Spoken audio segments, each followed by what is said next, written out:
সাত সকালে দ্বিতীয় হুগলি সেতু থেকে গঙ্গায় ঝাঁপ আইনজীবীর, খোঁজ মেলেনি এখনো। পারিবারিক অশান্তির জের, সেই কারণেই সাত সকালেই দ্বিতীয় হুগলি সেতু থেকে গঙ্গায় ঝাঁপ দিলেন এক ব্যক্তি। ওই ব্যক্তি পেশায় একজন আইনজীবী। তার নাম মোহাম্মদ আরিফ আনসারি, বাড়ি কাকুরগাছিতে। সূত্রের খবর, শনিবার সকালে বাইক নিয়ে দ্বিতীয় হুগলি সেতুতে এসে পৌঁছন তিনি। তারপর রেলিং ধরে ঝুলতে থাকেন। তাকে ওই অবস্থায় দেখতে পেয়ে সঙ্গে সঙ্গে ছুটে আসেন দ্বিতীয় হুগলি সেতুতে মোতায়েন থাকা ট্রাফিক পুলিশ কর্মীরা। তারা অনেকেই বুঝিয়ে ওই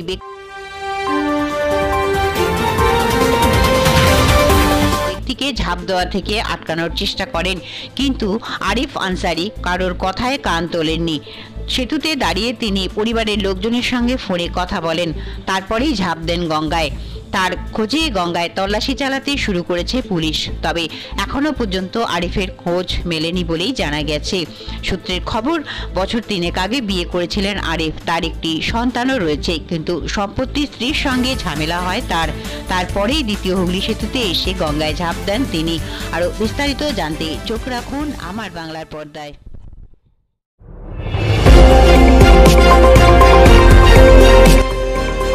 আমার বাংলা, সঙ্গে থাকুন, সঙ্গে রাখুন। আমার